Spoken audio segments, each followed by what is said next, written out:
Good morning, नमस्कार। निर्देशांक ज्यामिति, ये इसको हम इंग्लिश में कोऑर्डिनेट ज्योमेट्री कहते हैं। ये अंग्रेजी नाम है। ये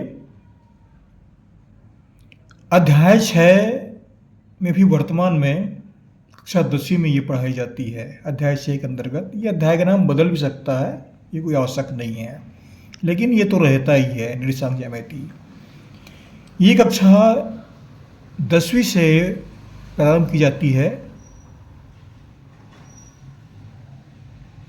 ये जो प्रश्न ले रहे हैं, बातें बता रहा हूँ मैं, तो कक्षा 10वीं से बता रहा हूँ मैं, क्लास 10th। मैं कहता हूँ ये कक्षा 8वीं के लिए भी उपयोगी है और 9वीं के लिए भी उपयोगी है।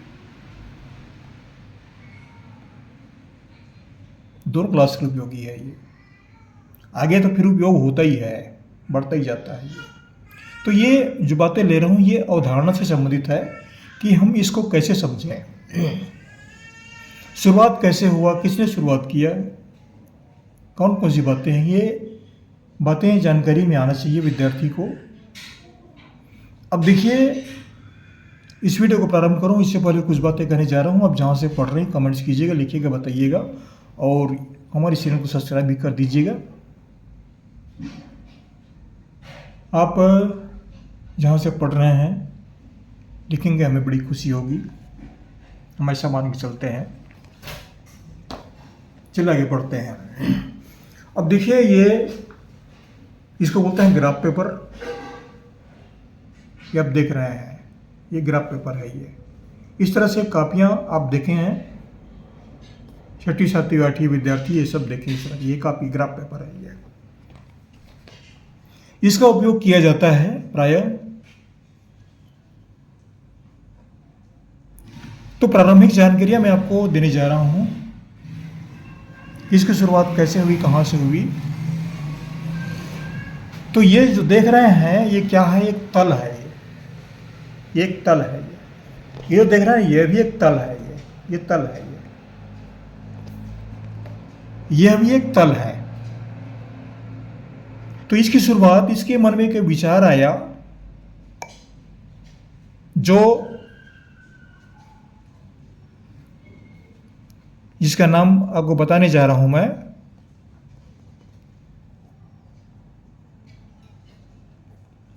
उनका नाम है, एक फ्रांसीसी वैज्ञानिक है,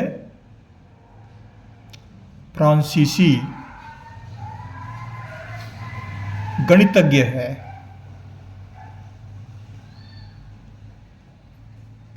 ये दार्शनिक भी है, दर्शन शास्त्र का ज्ञाता है। ये उनके मन में एक विचार आया। इनका नाम था रेने दकार्ते। नाम लिख देता हूं मैं, रेने दकार्ते, ऐसा उसका नाम था। ये नाम है। ये इनके मन में एक विचार आया कि एक जो बिंदु होता है वो बिंदु का स्थान कहाँ पर है, उसका निर्धारण कैसे करें, उसको कैसे पढ़ें, कैसे जानें। ऐसे एक मन में उसका एक विचार आता गया और कल्पना करता गया कि इसका अध्ययन कैसे करूं और सामने वाले व्यक्ति को कैसे बताऊं, कैसे समझूं। उनके मन में कैसे एक विचार आया। तो ये जो अवधारणा है वह ये अक्षांश देशांश की तरह है। आर्ट्स में आप पढ़ते हैं अक्षांश देशांश ऐसे पढ़ते हैं। मैं तो उतना जानकारी नहीं रखता हूं, लेकिन आपको बताने जा रहा हूं मैं। अक्षांश देशांश या देशांतर ऐसा कुछ बोलते हैं उसको, लेकिन इसके बारे में उतना नहीं कहना चाहिए। आप देखिए यहां पर एक तल का निर्धारण होता है। तल में एक बिंदु का निर्धारण होता है। बिंदु मैं लिख देता हूं, बिंदु। बिंदु का निर्धारण ये क्या है, एक बिंदु है। लिख दिया, एक दर्शा दिया, पेन से रख दिया, ये एक बिंदु है। यह भी एक बिंदु है। बिंदु की एक निश्चित परिभाषा होती है गणित में। हम मान के चलते हैं बिंदु की जानकारी आपको है बताई जाती है, ये इस संबंध में और आगे नहीं बोल रहे हैं हम। तो एक तल हम लेते हैं उदाहरण के लिए।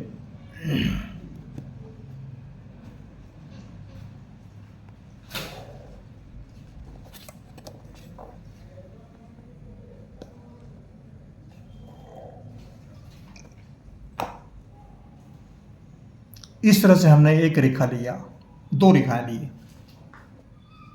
ये आड़ी रेखाएं हैं, ये खड़ी रेखाएं हैं। इसको ऊर्ध्वाधर बोलते हैं, इसको क्षैतिज बोलते हैं। दो रेखाएं हैं और ये दोनों रेखाएं जो हैं एक बिंदु पर आकर काट रही हैं। देख रहे हैं आप चित्र में, देख रहे हैं इस बिंदु पर आकर के काट रही हैं। ये इस बिंदु पर कट रहा है। ये इसको हम कटान बिंदु भी कह सकते हैं। तो ये तल जो है परस्पर लंबवत तल है। इसको हम पलट दें तो हम ये रेखा ऊपर आ जाएगा, ये रेखा जो है नीचे की ओर आ जाएगा। हम पलट सकते हैं इसको। ये तल जो है ऊपर नीचे हो सकता है। तो ये जो जहां पर कटान बिंदु है, इस कटान बिंदु को ये चिन्ह बना देता हूं मैं, ये बिंदु बना दिया। कटान बिंदु को मूल बिंदु कहते हैं। कटान बिंदु को मूल बिंदु कहते हैं।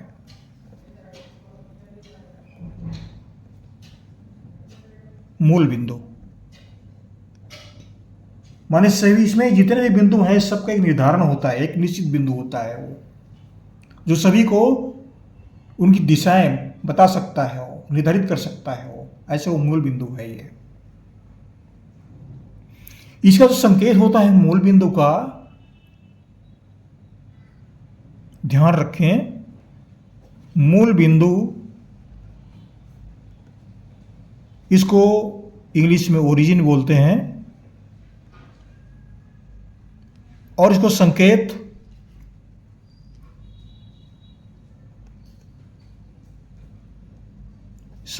ओ से व्यक्त करते हैं। ये जीरो जैसे भी दिख रहा है, जीरो पढ़ते हैं, मूल बिंदु को ओ भी कह देते हैं, लेकिन ये ओरिजिन है। ये ओ से शुरू हो रहा है ना, ओ से शुरू हुआ तो ये ओरिजिन हुआ, ये ओ संकेत ओ। अब देखिए इस यहां पर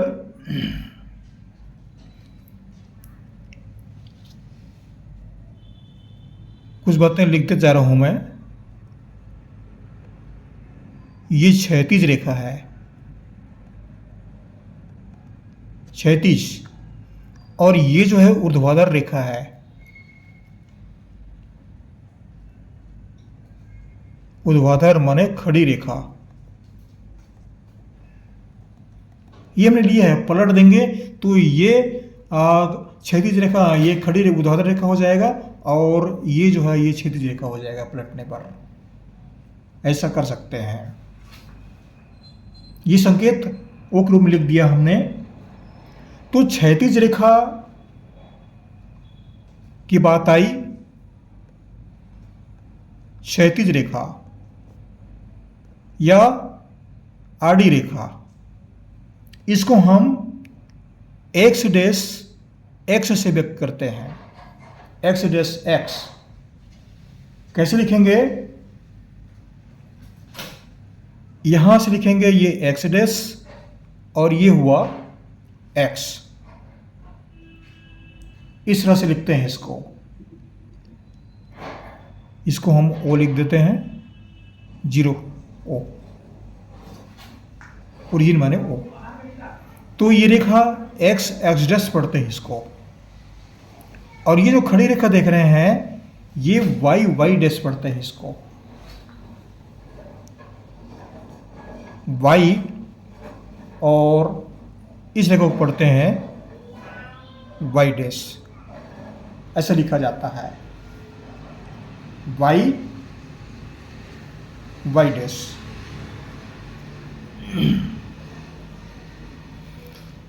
अब आगे की बात बताने जा रहा हूं मैं। ओ एक्स को ओ एक्स और ओ वाई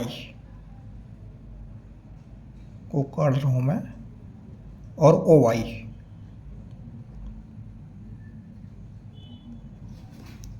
ये दोनों धनात्मक दिशाओं में होते हैं।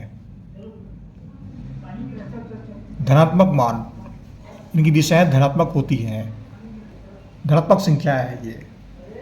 कौन कौन सा? ओ एक्स ओ वाई।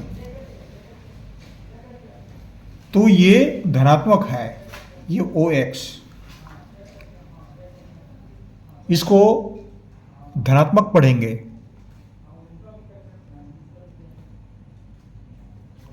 ये ऊपर भी ये धनात्मक जाएगा, ये ऊपर दिशा में ये भी धनात्मक है। ओ एक्स और ओ वाई ये दोनों धनात्मक है, ये दोनों दिशाओं में अड़तिरछी। अब बच गए दो, यहां पर और बच गए नीचे ऊपर। तो ये जो दिशा है ये ऋणात्मक दिशा है। ये जो संख्याएं लिखे जाएंगे उसके मान ऋणात्मक होंगे, ऋणात्मक मान होंगे। ये ऋणात्मक दिशाएं हैं ये। ओ एक्स डैश और ओ वाई यह भी ऋणात्मक मान होंगे।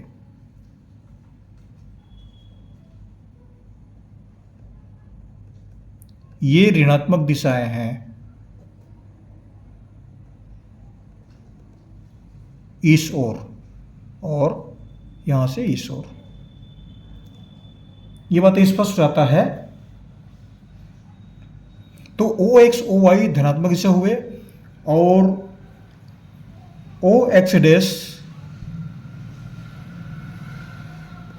और ओ वाई डैश यह जो है ये ऋणात्मक दिशा होता है।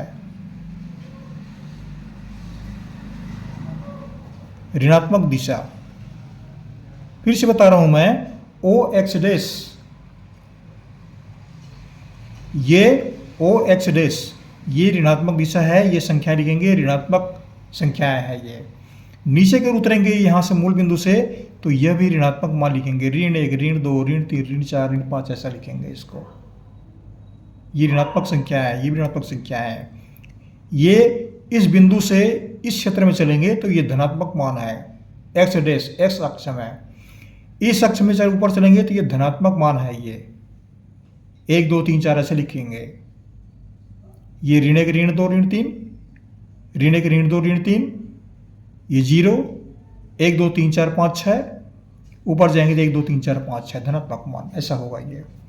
ये सामान्य जानकारियां हैं, ये इसके कॉन्सेप्ट हैं जिनके बारे में जानकारी बता रहा हूँ, देने जा रहा हूँ मैं। कि सामान्य जानकारियां हैं जो विद्यार्थी के लिए आवश्यक है कि वास्तविक में ये होता क्या है। अब देखिए,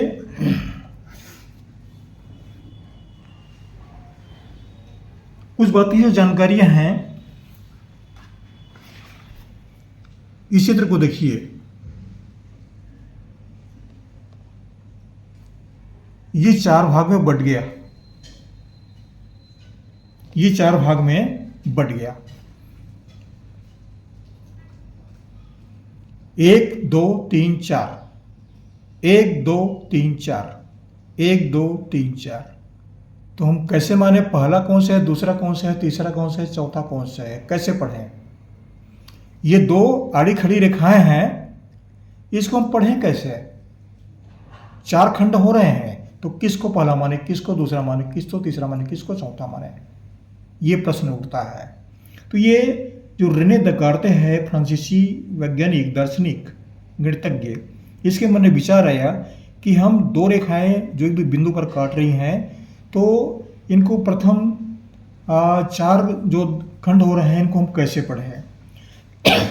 तो ये सब बातें जब आई, उनके मन में विचार आया, 4 भाग बराबर हुए, तो इन चारों खंडों को, ये एक खंड हुआ, दूसरा खंड, तीसरा खंड, चौथा खंड, या एक खंड, दूसरा खंड, तीसरा खंड, चौथा खंड से पढ़ते जाएंगे। तो इन चारों खंडों का जो नाम है उन्होंने दिया चतुर्थांश।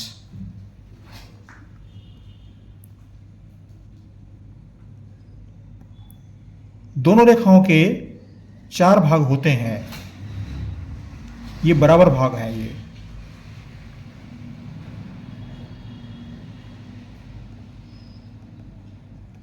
इनका नाम उन्होंने दिया चतुर्थांश। उनका नामकरण किया उन्होंने चतुर्थांश। चतुर्थांश को इंग्लिश में मुझे याद नहीं आ रहा है, शायद क्वाड्रेंट ऐसा कुछ है। ये इंग्लिश के बारे में कुछ कम जानकारी है मेरी। क्वाड्रेंट, ये चतुर्थांश के रूप में नामकरण किया गया।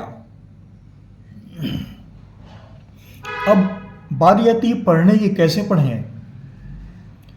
तो आप घड़ी की विपरीत दिशा में चलिए। मैं पूरी बातें लिखने जा रहा हूं। घड़ी के विपरीत दिशा में चलिए।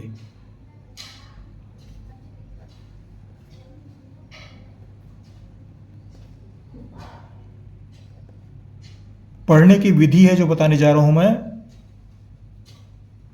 विपरीत दिशा में चलिए, ये आप ध्यान रखें, इसको विपरीत दिशा में चलना पड़ता है।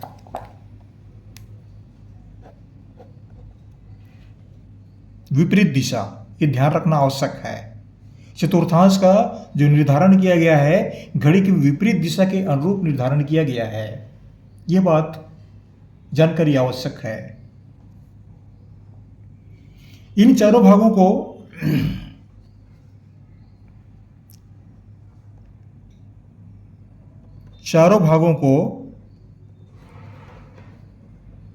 चतुर्थांश कहते हैं।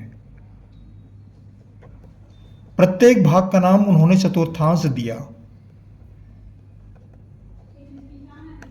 चतुर्थांश कहते हैं।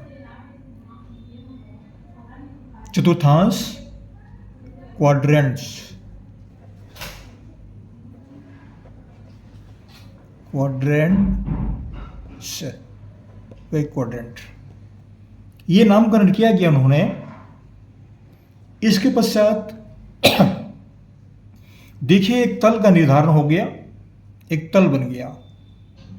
तो उसका नामकरण कैसे करें, तो उन्होंने नाम दिया, तल का नाम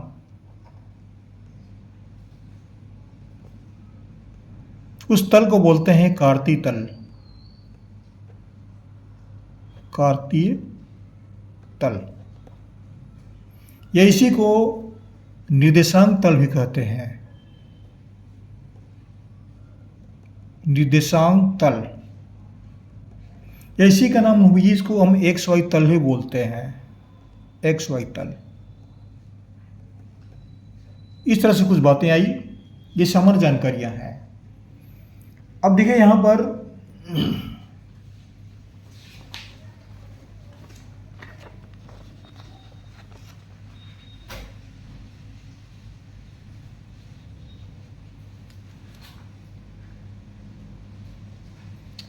आगे की बात बताने जा रहा हूं मैं। थोड़ा समय लग रहा है।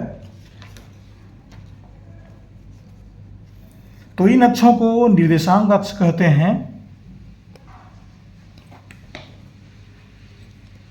फिर से बनाने जा रहा हूं मैं।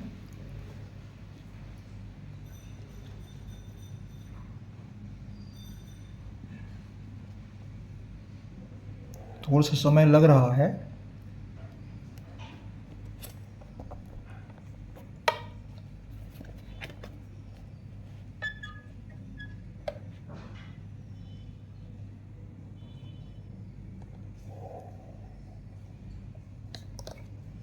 जो पहले हमने चित्र बनाया था वही चित्र है, ये अलग से नहीं है, वही चित्र है। तो इन अक्षों को, ये हुआ एक्स अक्ष,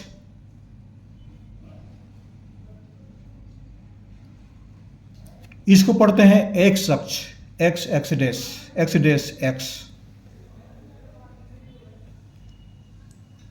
और ये हुआ वाई वाई डैश।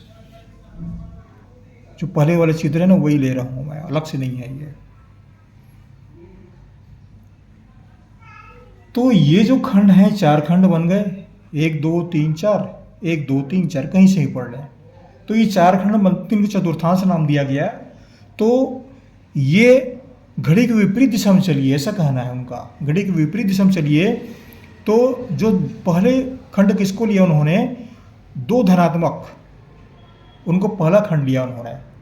ये भी धनात्मक है और ये भी धनात्मक है।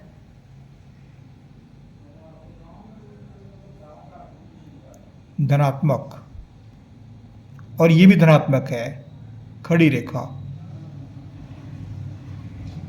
दोनों धनात्मक हैं तो उन्होंने नाम दिया प्रथम चतुर्थांश। यहां से उन्होंने शुरुआत किया प्रथम चतुर्थांश, या इसको लिख दीजिए फर्स्ट। स्पष्ट हो गया यार। अब घड़ी के विपरीत दिशा में चलिए तो घड़ी कैसे चलता है, ऐसे चलता है, ये नीचे की ओर आएगा, इस तरह से चलेगा। ये घड़ी की दिशा है ये। तो विपरीत दिशा में चलिए तो ये दिशा मुड़ जाता है, ये इस तरह से चलेगा। ये दिशा बदल गया। तो प्रथम के बाद उन्होंने दिया इस नाम को द्वितीय चतुर्थांश।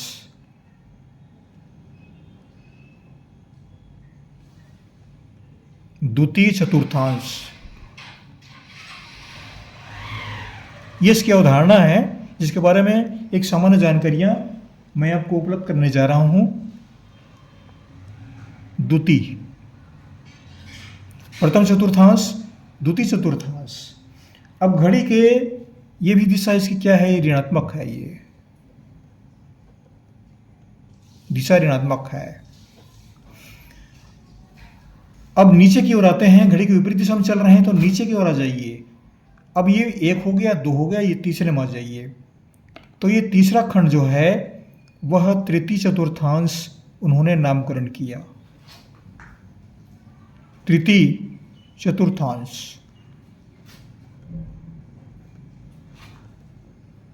तृतीय चतुर्थांश, इसको 60 में लिख रहा हूं मैं।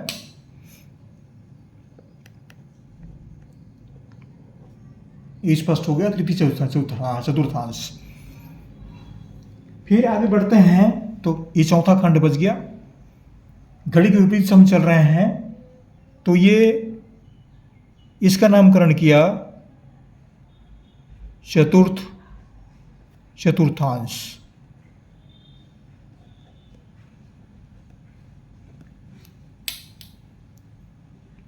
इसको इस तरह से लिख रहा हूं मैं। ये नामकरण हो गया। 4 खंड हुए, चारों खंडों का नामकरण हो गया। प्रथम चतुर्थांश, द्वितीय चतुर्थांश, तृतीय चतुर्थांश, चतुर्थ चतुर्थांश। ये एक कार्तीय तल बन गया, एक तल बन गया, एक तल का नामकरण हो गया। और ये जो बिंदु है ये मूल बिंदु बोलते हैं। ये कट रहे हैं ना, ये मूल बिंदु है। ये इस तरह से उन्होंने निर्धारण किया। कटान बिंदु को उन्होंने मूल बिंदु कहा। इतनी बातें स्पष्ट हो गई। अब थोड़ा वीडियो आगे बढ़ रहा है, थोड़ा आगे और लंबा हो जाएगा। इसके आगे के बाद मैं दूसरे वीडियो में स्पष्ट करूंगा। हमने इस वीडियो में चतुर्थांश तक पहुंचे। चतुर्थांश की जानकारी हमको इस वीडियो में स्पष्ट हुआ। आप जान सकते हैं आसानी से। चतुर्थांश तक हमने पहुंचा है। चतुर्थांश के सवाल जो हैं इस चित्र के माध्यम से पढ़े जाते हैं। प्रथम चतुर्थांश, एक बिंदु दे देंगे, बोलेंगे कि ये प्रथम चतुर्थांश में है, ये द्वितीय में है, तृतीय में, चतुर्थांश में, चौथे में है। पूछेंगे कि एक बिंदु दिया गया, उसका निर्देशांक दिया गया, बिंदु दिए गए, उसके कौन से चतुर्थांश में वो आएगा, ऐसा प्रश्न पूछते हैं। छोटा सा 2 नंबर 3 नंबर का तो निर्धारण है वो। अब इसकी आगे की जानकारी हम आगे की जो वीडियो बनाएंगे उसमें हम आपको उपलब्ध कराएंगे। ये एक अवधारणा है निर्देशांक ज्यामिति का जो आपने पढ़ा वाइडेस। आशा करता हूँ ये वीडियो आपको अच्छा लगेगा। ये कॉन्सेप्ट है, कॉन्सेप्ट अवश्य पढ़िएगा। इसके बिना जानकारी के बिना निर्देशांक ज्यामिति को अध्ययन करना बड़ा कठिन है, नहीं समझा जा सकता, दिक्कत आती है। समझ सकते हैं, मैं नहीं कहूँगा कि आप नहीं समझ सकते, लेकिन थोड़ी दिक्कत खड़ी करती है। इसलिए ये अवधारणा जो है आप निश्चित रूप से पढ़िए। कोई सा अध्याय है, उस अध्याय की अवधारणा निश्चित रूप से पढ़िए। जो कॉन्सेप्ट देते हैं उसकी जानकारी विद्यार्थी के लिए आवश्यक होता है। आशा करता हूँ वीडियो अच्छा लगेगा। पढ़ते रहिए, कमेंट्स कीजिएगा, लिखिएगा, बताइएगा। और जहाँ से पढ़ रहे हैं आप, मैं आपको शुभकामनाएं दे रहा हूँ। अपने जीवन में उन्नति करिए आप। हमारी ओर से बहुत बहुत शुभकामनाएं। Thank you.